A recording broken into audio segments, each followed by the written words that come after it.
for the game? Well, I believe the score is going to be Nebraska 77, Wisconsin 30. But for my real prediction, it's probably going to be Nebraska 35, Wisconsin 28, with Amir Abdullah having a Heisman Amir's play. playing then, on a bum knee. It's Bo Pelini's tricking Wisconsin, saying Abdullah's not going to play. Then before you know, he's going to lead the team out, and he's going to run for 200 yards and 4 touchdowns with a game-winning touchdown with 30 seconds left. Now that would be amazing. Colin? I'm going. I don't have quite as much faith in that. I'm saying Wisconsin 28-24. I think Gordon has a big day. I think he goes for 175 and 2 touchdowns. I think Abdullah plays, but is a little bit limited. It's finishing with around, I don't know, probably 80 yards and a touchdown thereabouts. And he'll probably somewhere around 100 total yards. I don't think they'll have him returning kicks this week, just because. I mean, if he's not 100%. Let Pearson L do it. Yeah, Pearson L and Newby can do it just fine.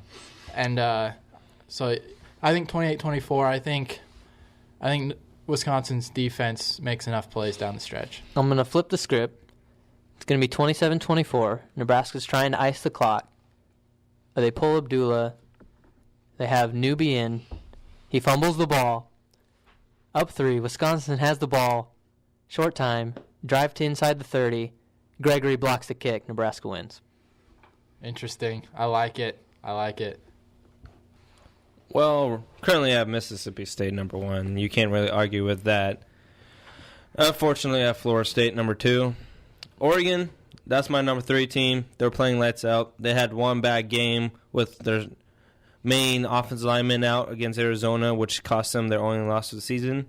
And number 4, I'm kicking Bama out and replacing them with TCU because Boykin is having a year right now with the way he's playing, and TCU's on a roll right now. And they were up against Baylor by more than 24 points at one point in the second half. They just collapsed. So, and I guarantee you, if that was played at TCU would still be undefeated.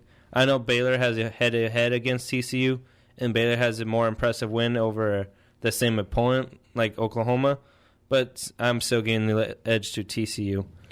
Yeah, I mean, it'll be really interesting to see what the Big 12 or the CFP, the football committee, it'll be interesting to see what they do with that, because here we have 2 one-loss teams from the same conference. They've played each other, and one arguably has a better resume, but the other has the head-to-head win. Yep. And right now, Baylor has about the same resume as Ohio State. You could argue Ohio State over Baylor, so if in that case you have Baylor ahead of TCU, you could argue Ohio State up there.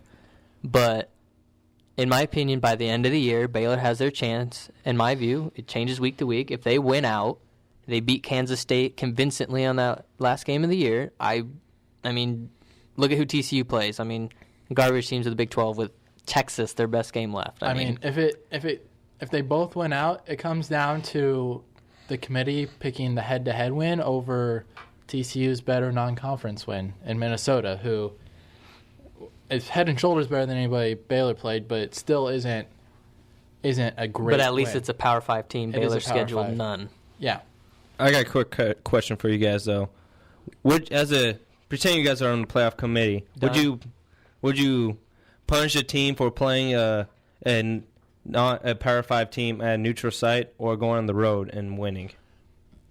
I wouldn't punish them for neutral site. I mean, home and homes, to me, neutral site isn't that big of a difference. I mean, both teams get the same amount of tickets.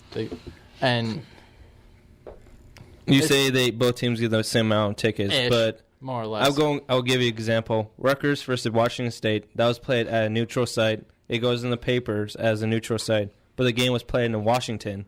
So Washington State can just go miles down the road, while Rutgers has to go across the country. Wisconsin playing LSU in Texas, double the distance. Or Alabama playing West Virginia and Atlanta, Georgia. Same with Ole Miss playing Boise State. Those are neutral sites, but clearly the one team had the advantage over the other. I hate neutral site non-conference games, in my opinion. Home and away. Give those fans that are home the chance to see the big games. I mean, imagine if Nebraska scheduled a game against Alabama. Oh, you got to go to Texas and play 2 neutral games. Well, That would suck for people like me that couldn't afford to go down to Texas and would love to see a home game against Alabama. I mean, I think it just screws with fans. And- some people love it, and some people hate it. And currently Alabama is scheduled to play Wisconsin next year and Texas. So I don't remember the last time Alabama played a true non-conference road they game. played at Penn Penn State. State, yeah, but Well, that that- was Penn State's start of their dark age. So Yeah, but when they scheduled that, they didn't know. yeah, that. I agree. But But- yeah, and then LSU, though, I give them props. They schedule tough every year. They played Oregon a few years ago, and they go up to play on Lambeau Field at Green Bay Stadium against Wisconsin in 2 years. And Oregon's coming to Nebraska in 2016 as well. Oh, yeah, ready for that.